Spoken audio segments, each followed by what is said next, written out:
ले लो मुरली गुणों का गहना है, ये पारस लोहे को करती सोना है, आत्म अभिमानी बन के रहना है। ओम शांति। आज प्यारे बाप दादा के 11 जुलाई 2025 के साकार अनमोल मधुर महावाक्य हैं। आज की मुरली के सार में सत्यम शिवम सुंदरम बाबा ने विशेष सेवा के लिए कहा और कहा सबको यह सिद्ध कर बताओ कि मनुष्य आत्मा के दो पिता हैं, एक है लौकिक, दूसरा है पारलौकिक। लौकिक पिता शरीर का होता है और पारलौकिक पिता है आत्मा का पिता जो परम धाम में रहते हैं। आत्मा का मूल वतन, मूल घर भी परम धाम है। तो सबको पहले पहले यह पक्का निश्चय कराओ कि पारलौकिक पिता है स्वर्ग का रचने वाला। वह यहाँ आए हैं स्वर्ग का मालिक बनाने के लिए, जिसके यादगार में शिव जयंती मनाते हैं। और साथ में कहा यह भी समझाना है शिव ही पुनर्जन्म रहित हैं। वह यहाँ धरती पर आते हैं, उनका दिव्य अलौकिक जन्म है। इसलिए गीता में भी कहा गया है, मैं साधारण मनुष्य तन में प्रवेश करता हूँ। जो नॉलेज वह आकर देते हैं वह नॉलेज और कोई में नहीं। यह भी कहा गया है, मैं जो हूँ जैसा हूँ मुझे कोई नहीं जानते, मैं अपना परिचय स्वयं आकर देता हूँ। तो बाबा कहे तुम सर्विसेबल बच्चों की बुद्धि में यह ज्ञान का विचार सागर मंथन चलता रहना चाहिए कि कैसे किसको बाप का परमात्मा का परिचय दे। और लास्ट में नशे में रहने के लिए कहा कि तुम बच्चे जानते हो, तुम अनुभव से कहते हो। तो यह शुद्ध अहंकार, शुद्ध नशा रहना चाहिए कि हमें स्वयं भगवान पढ़ाते हैं। और क्या चाहिए, जबकि हम विश्व के मालिक बनते हैं तो खुशी क्यों नहीं रहनी चाहिए। खुशी नहीं रहती है उसका कारण है निश्चय नहीं है, कहीं न कहीं संशय है। और साथ में कहा कि बाबा ने समझाया है माया आंखें बहुत धोखा देती हैं। अच्छी चीज़ देखेंगे तो दिल बित बित करेंगे, अर्थात संकल्प विकल्प आएंगे। आँखों से देखते हैं तब क्रोध आता है मारने के लिए, देखे ही नहीं तो मारेंगे कैसे। आँखों से देखते हैं तब ही लोभ मोह भी आता है। तो मुख्य धोखा देने वाली यह आँखें हैं। आँखों को सिविल बनाना है, कोई भी अशुद्धि ना रहे। सुनते हैं प्यारे बाप दादा के अनमोल मधुर महावाक्य। आज बाबा कहे मीठे बच्चे, तुम पहले पहले सबको बाप का सही परिचय देकर गीता का भगवान सिद्ध करो, फिर तुम्हारा नाम बाला होगा। मीठे बच्चे, पहले पहले सबको बाप का सही परिचय देकर गीता का भगवान सिद्ध करो, फिर तुम्हारा नाम बाला होगा। आज मुरली से प्रश्न है, तुम बच्चों ने 4 युगों में चक्र लगाया है, उसकी रस्म भक्ति में चल रही है, वह कौन सी? तुम बच्चों ने 4 युगों में चक्र लगाया है, उसकी रस्म भक्ति में चल रही है, वह कौन सी? उत्तर में बाबा कहे, तुमने 4 युगों में चक्र लगाया, वह फिर सब शास्त्रों चित्रों आदि को गाड़ी में रख चारों ओर परिक्रमा लगाते हैं, फिर घर में आकर सुला देते हैं। तुम ब्राह्मण देवता क्षत्रिय वैश्य शूद्र बनते। इस चक्र के बदले उन्होंने परिक्रमा दिलाना शुरू किया है, यह भी रस्म है। ओम शांति। रूहानी बाप बैठ रूहानी बच्चों को समझाते हैं। जब कोई को भी समझाते हो तो पहले यह क्लियर कर दो कि बाप एक है। पूछना नहीं है कि बाप एक है व अनेक है, ऐसे तो फिर अनेक कह देंगे। कहना ही है एक बाप रचता, गॉडफादर एक है, वह है सब आत्माओं का बाप। पहले पहले ऐसे भी नहीं कहना चाहिए कि वह बिंदी है, इसमें फिर मूंझ पड़ेंगे। पहले पहले तो यह अच्छी रीति समझाओ कि 2 बाप हैं, लौकिक और पारलौकिक। लौकिक तो हर एक का होता ही है, लेकिन उनको कोई खुदा गॉड कहते हैं, है एक ही, सब एक को ही याद करते हैं। पहले पहले यह पक्का निश्चय कराओ कि फादर है स्वर्ग की रचना करने वाला, वह यहाँ आएंगे स्वर्ग का मालिक बनाने, जिसको शिव जयंती भी कहते हैं। यह भी तुम बच्चे जानते हो। स्वर्ग का रचता भारत में ही स्वर्ग रचते हैं, जिसमें देवी देवताओं का ही राज्य होता है। तो पहले पहले बाप का ही परिचय देना है। उनका नाम है शिव। गीता में भगवान वाच है ना, पहले पहले तो यह निश्चय कराई लिखा लेना चाहिए। गीता में है भगवान वाच, मैं तुमको राजयोग सिखलाता हूँ, अर्थात नर से नारायण बनाता हूँ। यह कौन बना सकते हैं? जरूर समझाना पड़े। बाबा कहे यह समझानी जरूर देनी पड़े कि यह कार्य स्वयं भगवान ही करते हैं, कोई मनुष्य नहीं। भगवान कौन है फिर यह भी समझाना होता है। सतयुग में पहले नंबर में जो लक्ष्मी नारायण हैं, जरूर वही 84 जन्म लेते होंगे। पीछे फिर और धर्म वाले आते हैं, उन्हों के इतने जन्म हो न सके।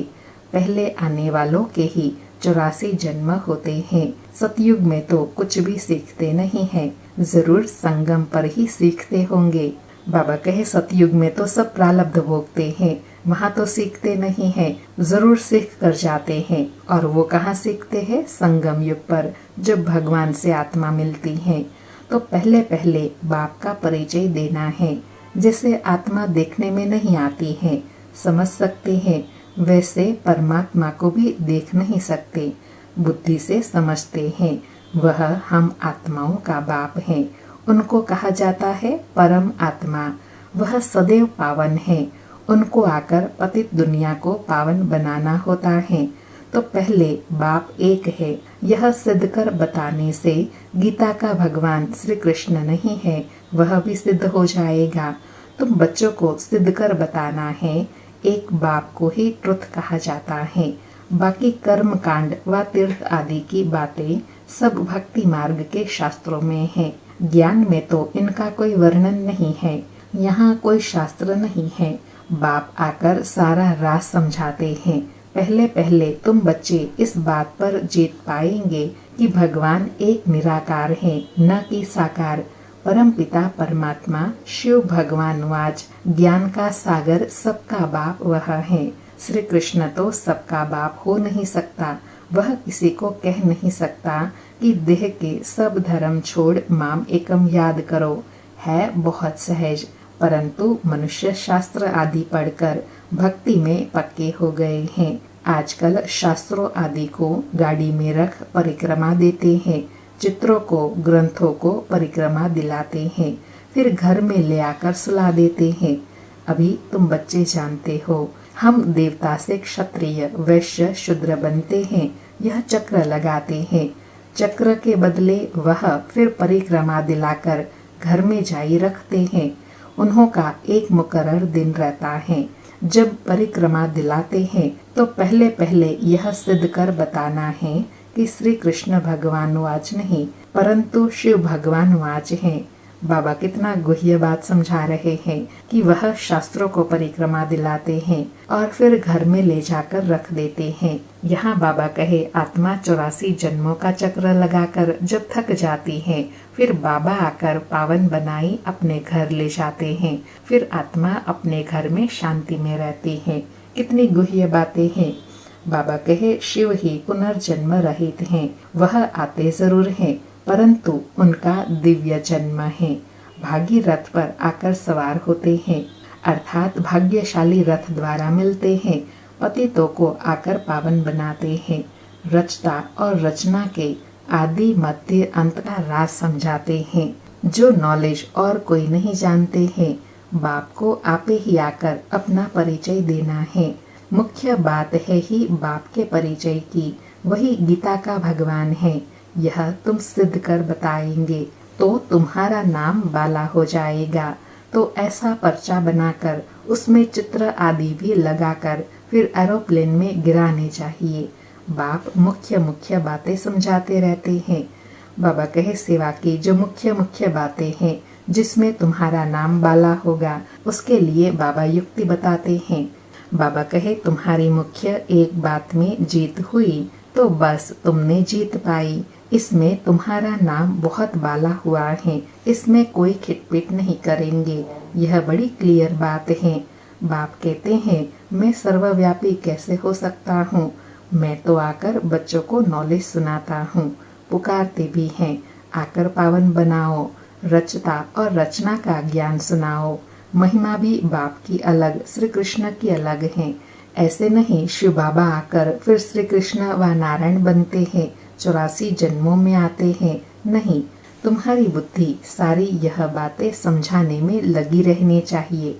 मुख्य है ही गीता। भगवान वाच है तो जरूर भगवान का मुख चाहिए ना। भगवान तो है निराकार, आत्मा मुख बिगर बोले कैसे? तब कहेंगे मैं साधारण तन का आधार लेता हूँ। जो पहले लक्ष्मी नारायण बनते हैं वही 84 जन्म लेते लेते पिछाड़ी में आते हैं, तो फिर उनके ही तन में आते हैं। श्री कृष्ण के बहुत जन्मों के अंत में आते हैं। ऐसे ऐसे विचार सागर मंथन करो कि कैसे किसको समझाए। आज बाबा विशेष सेवा के लिए बता रहे हैं कि सदैव ज्ञान की गुह्य गुह्य बातों को समझ दूसरों को समझाना है। एक ही बात से तुम्हारा नाम बाला हो जाएगा, रचता बाप का सबको मालूम पड़ जाएगा। फिर तुम्हारे पास बहुत आएंगे, तुमको बुलाएंगे कि यहाँ आकर भाषण करो। इसलिए पहले पहले अल्फ परमात्मा को सिद्ध कर समझाओ। तुम बच्चे जानते हो बाबा से हम स्वर्ग का वर्षा ले रहे हैं। बाबा हर 5000 वर्ष बाद भारत में ही भाग्यशाली रथ पर आते हैं। यह है सौभाग्यशाली रथ ब्रह्मा का, जिस रथ में भगवान आकर बैठते हैं। कोई कम है क्या? भगवान इनमें बैठ बच्चों को समझाते हैं कि मैं तुम्हारे बहुत जन्मों के अंत में इनमें प्रवेश करता हूँ। श्री कृष्ण की आत्मा का रथ है ना, वह खुद श्री कृष्ण तो नहीं है, बहुत जन्मों के अंत का है। अर्थात आत्मा तो वही है, लेकिन स्वरूप बदल जाता है। हर जन्म में फीचर्स, ऑक्यूपेशन आदि बदलता रहता है। बहुत जन्मों के अंत में जिसमें प्रवेश करता हूँ वह फिर श्री कृष्ण बनते हैं, आते हैं संगम युग में। हम भी बाप का बनकर बाप से वर्षा लेते हैं, बाप पढ़ाकर साथ ले जाते हैं। और कोई तकलीफ की बात नहीं। बाप सिर्फ कहते हैं माम एकम याद करो।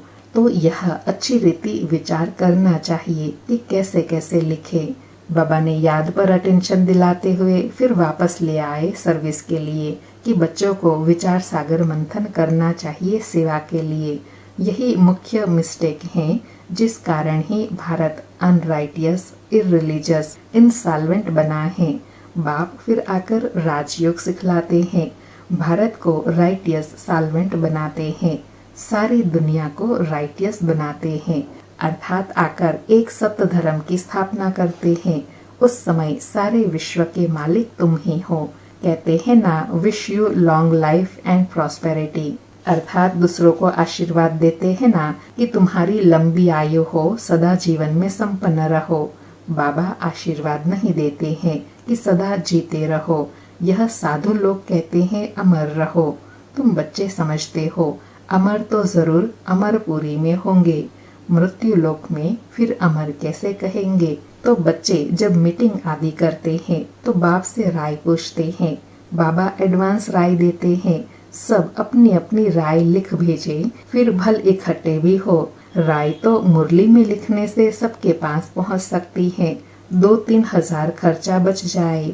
इन 2-3 हजार से 2-3 सेंटर खोल सकते हैं। गांव गांव में जाना चाहिए चित्र आदि लेकर। बाबा सेवा की युक्ति भी बता रहे हैं और बचत की विधि भी बता रहे हैं कि इस प्रकार सेवा भी कर सकते हैं और सेंटर भी नए नए खोल सकते हैं। तुम बच्चों का जास्ती इंटरेस्ट सूक्ष्म वतन की बातों में नहीं होना चाहिए। ब्रह्मा, विष्णु, शंकर आदि चित्र हैं, तो इस पर थोड़ा समझाया जाता है। इन्हों का बीच में थोड़ा पार्ट है। तुम जाते हो सूक्ष्म वतन में, मिलते हो, बाकी और कुछ है नहीं। इसलिए इसमें जास्ती इंटरेस्ट नहीं लिया जाता है। यहाँ आत्मा को बुलाया जाता है, उनको खिलाते हैं। कोई कोई आकर रोते भी हैं, कोई प्रेम से मिलते हैं, कोई दुख के आंसू बहाते हैं। यह सब ड्रामा में पार्ट है, जिसको चिट चैट कही जाती हैं। अर्थात बाबा कहे कि कई आत्माओं को किसी के शरीर में बुलाते हैं ना, तो हर एक आत्मा जो आने वाली है वह अलग अलग प्रकार से मिलती है। कोई सुखी होती है, कोई दुख के आंसू बहाते हैं। तो यह सब बाबा कहे ड्रामा की चिट चैट है, वह ड्रामा का पार्ट कहेंगे। वो लोग तो ब्राह्मण में कोई की आत्मा को बुलाते हैं, फिर उनको कपड़ा आदि पहनाएंगे। अब शरीर तो वह खत्म हो गया, बाकी पहनेंगे कौन? तुम्हारे पास वह रस्म नहीं है। रोने आदि की तो बात ही नहीं, तो ऊंच ते ऊंच बनना है। वह कैसे बने? बाबा कहे, इन सब बातों से मुख्य बात और मुख्य पुरुषार्थ कौन सा है कि ऊंच ते ऊंच बनना है, पावन बनना है। और वह कैसे बनेंगे, उसके लिए चिंतन करना है। जरूर बीच में संगम युग है जब पवित्र बनते हैं। तुम एक बात सिद्ध करेंगे तो कहेंगे यह तो बिल्कुल ठीक बात बताते हैं। भगवान कभी झूठ थोड़े ही बता सकते हैं। फिर बहुतों का प्यार भी होगा, बहुत आएंगे। समय पर बच्चों को यह पॉइंट्स भी मिलती रहती हैं। पिछाड़ी में क्या क्या होना है वह भी देखेंगे। लड़ाई लगेंगी, बॉम्ब्स छुटेंगे। पहले मौत है उस तरफ, यहाँ तो रक्त की नदियाँ बहनी है, फिर घी दूध की नदियाँ। पहले पहले धुआं विलायत से निकलेगा, अर्थात लड़ाई की शुरुआत उधर से होंगी। डर भी वहाँ है। कितने बड़े बड़े बॉम्ब्स बनाते हैं, क्या क्या उसमें डालते हैं, जो एकदम शहर को खलास कर देते हैं। यह भी बताते हैं किसने स्वर्ग की राजाई स्थापन की। हेवनली गॉडफादर जरूर संगम पर ही आते हैं। तुम जानते हो अभी संगम है। तुमको मुख्य बात समझाई जाती है, बाप को याद, बाप के याद की, जिससे ही पाप कटेंगे। भगवान जब आया था तो कहा था माम एकम याद करो, तो तुम सतो प्रधान बन जाएंगे, मुक्ति धाम में जाएंगे। फिर पहले से लेकर चक्र रिपीट होगा। बाबा कहे मुख्य बात क्या है?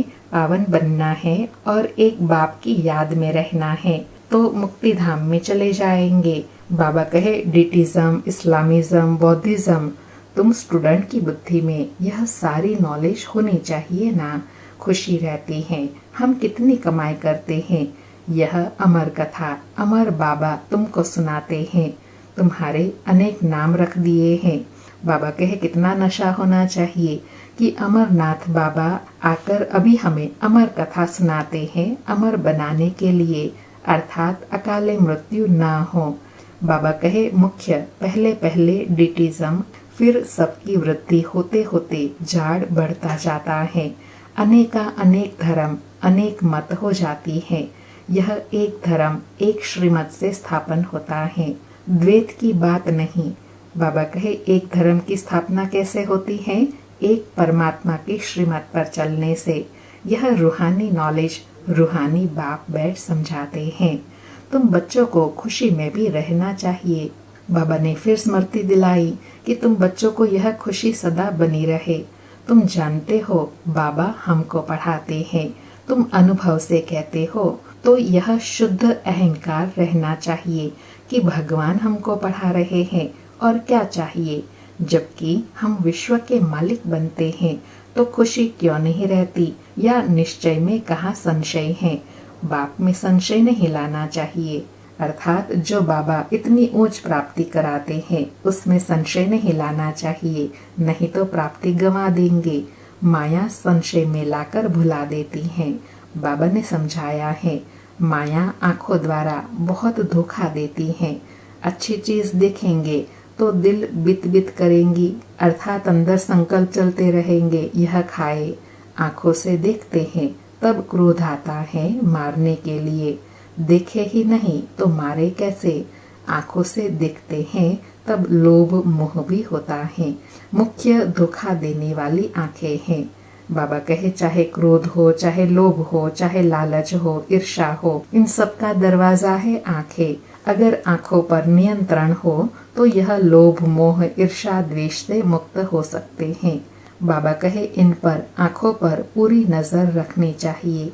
आत्मा को ज्ञान मिलता है तो फिर क्रिमिनल पना छूट जाता है। ऐसे भी नहीं है आंखों को निकाल देना है, तुम्हें तो क्रिमिनल आई को सिविल आई बनाना है। बाबा कहे आंखें धोखा देती हैं तो इसका मतलब यह नहीं है कि आंखें निकाल देना है, नहीं, आंखों को सिविल बनाना है, पवित्र शुद्ध बनाना है, अर्थात पवित्र दृष्टि से देखने का अभ्यास करना है। अच्छा, मीठे मीठे सिके लधे बच्चों प्रति माता पिता बाप दादा का याद प्यार और गुड मॉर्निंग। रूहानी बाप की रूहानी बच्चों को नमस्ते। हम रूहानी बच्चों की रूहानी माता पिता बाप दादा को याद प्यार गुड मॉर्निंग और नमस्ते नमस्ते। सारी मुरली से धारणा के लिए सार हैं। पहला पॉइंट, सदा इसी नशे व खुशी में रहना है कि हमको भगवान पढ़ाते हैं। किसी भी बात में संशय बुद्धि नहीं होना है, शुद्ध अहंकार में रहना है। दूसरा पॉइंट, सूक्ष्म वतन की बातों में ज्यादा इंटरेस्ट नहीं रखना है। आत्मा को सतोप्रधान बनाने का पूरा पुरुषार्थ करना है। आपस में राय कर सबको बाप की सही पहचान देनी है। आज प्यारे सतगुरु का वरदान है, पास विद ऑनर बनने के लिए पुरुषार्थ की गति तीव्र और ब्रेक पावरफुल रखने वाले यथार्थ योगी भव। पास विद ऑनर बनने के लिए पुरुषार्थ की गति तीव्र और ब्रेक पावरफुल करने वाले यथार्थ योगी भव। स्पष्टीकरण है, वर्तमान समय के प्रमाण पुरुषार्थ की गति तीव्र और ब्रेक पावरफुल चाहिए, तब अंत में पास विद ऑनर बन सकेंगे, क्योंकि उस समय की परिस्थितियां बुद्धि में अनेक संकल्प लाने वाली होंगी। उस समय सब संकल्पों से परे एक संकल्प में स्थित होने का अभ्यास चाहिए। जिस समय विस्तार में बिखरी हुई बुद्धि हो, उस समय स्टॉप करने की प्रैक्टिस चाहिए। स्टॉप करना और होना, जितना समय चाहे उतना समय बुद्धि को एक संकल्प में स्थित कर ले, यही है यथार्थ योग।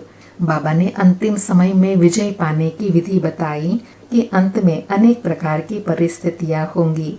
उसके लिए अभी से ही संकल्पों पर फुल स्टॉप लगाने का अभ्यास करना है। यही अभ्यास फिर अंत में काम आएगा, जो ही फिर विजय बनाएगा, और यही यथार्थ योग है। आज का स्लोगन है, आप ओबीडिएंट सर्वेंट हो, इसलिए अलमस्त नहीं हो सकते, अर्थात अलबेले नहीं हो सकते। सर्वेंट माना सदा सेवा पर उपस्थित। आप ओबीडिएंट सर्वेंट हो, इसलिए अलमस्त अलबेले नहीं हो सकते। सर्वेंट माना सदा सेवा पर उपस्थित। आज के अव्यक्त इशारे हैं, संकल्पों की शक्ति जमा कर श्रेष्ठ सेवा के निमित्त बनो। आज की सेवा बताई कि जैसे इंजेक्शन के द्वारा ब्लड में शक्ति भर देते हैं, ऐसे आपका श्रेष्ठ संकल्प इंजेक्शन का काम करेगा। संकल्प द्वारा संकल्प में शक्ति आ जाए।